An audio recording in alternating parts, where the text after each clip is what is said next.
തീർച്ചയായും CPIയുടെ നിലപാടുകളുമായി ബന്ധപ്പെട്ട് CPIയുടെ സംസ്ഥാന സെക്രട്ടറി തന്നെ ഇന്ന് വളരെ വിശദമായി തന്നെ സൂചിപ്പിച്ചിട്ടുണ്ട്. AISFന് PM ശ്രീ പദ്ധതി കേരളത്തിലേക്ക് നടപ്പാക്കുന്നതുമായി ബന്ധപ്പെട്ട് സംസ്ഥാന സർക്കാർ ഈ PM ശ്രീ പദ്ധതിയിൽ ഒപ്പിടുന്നതുമായി ബന്ധപ്പെട്ട് വളരെ ലജ്ജാകരം എന്ന് മാത്രമാണ് എനിക്ക് ആദ്യം തന്നെ സൂചിപ്പിക്കാനുള്ളത്. ഇന്നിവിടെ എന്താണ് സംഭവിച്ചിട്ടുള്ളത്? NEPക്കെതിരെ രാജ്യത്ത് ഉയർന്നു വന്ന വലിയ ജനാധിപത്യ മതേതര പോരാട്ടങ്ങളെ ദുർബലപ്പെടുത്തുന്ന ഒരു സന്ദേശമാണ് കേരളത്തിൽ നിന്ന് ഇന്ന് പുറത്തേക്ക് വന്നിട്ടുള്ളത്. അതിന് NEP PM ശ്രീയിലൂടെ നമ്മുടെ സംസ്ഥാനത്തേക്ക് NEPയെ ഒളിച്ചു കടത്താൻ വേണ്ടിയിട്ട് കേന്ദ്ര ഗവൺമെന്റ് ശ്രമിച്ചുവെങ്കിൽ അതിന് കുടപിടിക്കുന്ന ഒരു സമീപനത്തിലേക്ക് ഇവിടുത്തെ സംസ്ഥാന പൊതുവിദ്യാഭ്യാസ വകുപ്പ് അതിന് കുടപിടിക്കുന്ന സമീപനത്തിലേക്ക് വന്നു എന്ന് വേണം നമുക്ക് കാണാൻ വേണ്ടിയിട്ട് കഴിയുന്നത്. അത് വളരെ മുന്നണി മറ്റ് സംവിധാനങ്ങളെ സംബന്ധിച്ചുള്ള കാര്യങ്ങളെ സംബന്ധിച്ച് ഞാൻ ഇപ്പോൾ ഇവിടെ പ്രതിപാദിക്കാൻ വേണ്ടിയിട്ട് ആഗ്രഹിക്കുന്നില്ല. അതിനെ സംബന്ധിച്ചെല്ലാം തന്നെ ഇവിടെ പാർട്ടി സെക്രട്ടറി ഉൾപ്പെടെ സൂചിപ്പിച്ചിട്ടുണ്ട്. അതിൻ്റെ ശൈലിയും അതിൻ്റെ ഒരു രീതിയുമെല്ലാം ഒരു ഇടതുപക്ഷ ജനാധിപത്യ മുന്നണിക്ക് ചേരുന്നതായിരുന്നോ, അതിൻ്റെ ഒരു പ്രോസസ്സിംഗ് മെത്തേഡ് തന്നെ അതിന് ഇടതുപക്ഷ ജനാധിപത്യ മുന്നണിക്ക് ചേരുന്നതായിരുന്നോ എന്ന് പുനഃപരിശോധിക്കേണ്ടുന്ന ഒരു പ്രധാനപ്പെട്ട സാഹചര്യത്തിലാണ് നമ്മൾ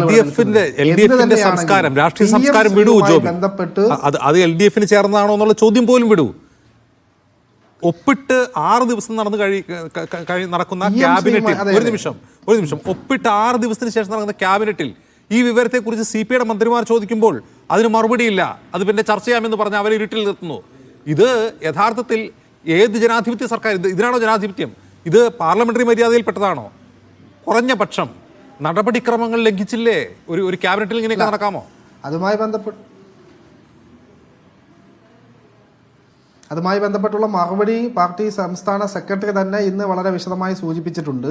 അപ്പോൾ അതിന് അധികരിച്ചുകൊണ്ട് അതിൽ കവിഞ്ഞുകൊണ്ടൊരു വർത്തമാനത്തിലേക്ക് കടക്കാൻ വേണ്ടിയിട്ട് ഞാൻ ആഗ്രഹിക്കുന്നില്ല. ഇവിടുത്തെ വിഷയം നോക്കൂ. ഇവിടുത്തെ രാഷ്ട്രീയ വിഷയം എന്താണ്? നമ്മുടെ സംസ്ഥാന വിദ്യാഭ്യാസ മേഖലയിലേക്ക് കേന്ദ്ര സർക്കാർ വർഗീയതയെ ഒളിച്ചു കടത്താൻ വേണ്ടിയിട്ട് ശ്രമിച്ചുകൊണ്ടിരിക്കുകയാണ്. അതിൻ്റെ പ്രകടമായ ഒരു സംഗതിയാണ് ഇന്ന് നമുക്ക് മുമ്പിലേക്ക് വന്നിട്ടുള്ളത്. PM ശ്രീ പദ്ധതിയുമായി ബന്ധപ്പെട്ട് ഒപ്പുവെക്കുന്നതിൽ ഏത് തരത്തിലുള്ള അഡ്ജസ്റ്റ്മെന്റുകളും ഏത് തരത്തിലുള്ള എഗ്രിമെന്റുകളെയും ഇവിടെ AISF നഖശികാന്തം എതിർക്കും എന്നുള്ളതാണ് എനിക്കതുമായി ബന്ധപ്പെട്ട് സൂചിപ്പിക്കാനുള്ളത്. ഇത് വിദ്യാഭ്യാസ മന്ത്രി സൂചിപ്പിച്ചല്ലോ, NEP നടപ്പാക്കാതെ PM ശ്രീ പദ്ധതിയെ അംഗീകരിക്കുന്നു എന്നുള്ളതാണ്. അതിന്റെ സാങ്കേതികത്വത്തെ നമുക്ക് മനസ്സിലാക്കാൻ വേണ്ടി കഴിയുന്നില്ല. NEP അംഗീകരിക്കാതെ എങ്ങനെയാണ് PM ശ്രീ പദ്ധതി ഇവിടെ നടപ്പാക്കാൻ വേണ്ടി കഴിയുന്നത്? അത് നമുക്ക് വ്യക്തമാകുന്നില്ല. ഇനി ഈ ധാരണാപത്രത്തിൽ ഒപ്പിട്ടപ്പോൾ ഇതിനകത്ത് MOUവിൽ ഉൾപ്പെട്ടിട്ടുള്ള വസ്തുതകൾ, അതിന്റെ വ്യവസ്ഥിതികൾ എന്താണ് എന്നതിനെ സംബന്ധിച്ച് പൊതുസമൂഹത്തോട് പറയാൻ വേണ്ടി കഴിഞ്ഞിട്ടില്ല എന്നുള്ളതാണ്. ഇവിടെ വലിയ നമുക്ക് വലിയ കൺഫ്യൂഷനുകൾ നിൽക്കുകയാണ്. അതെല്ലാം ദൂരീകരിക്കേണ്ട ബാധ്യത സർക്കാരിനുണ്ട്. ആ പൊതുസമൂഹത്തിന്റെ കൺഫ്യൂഷൻ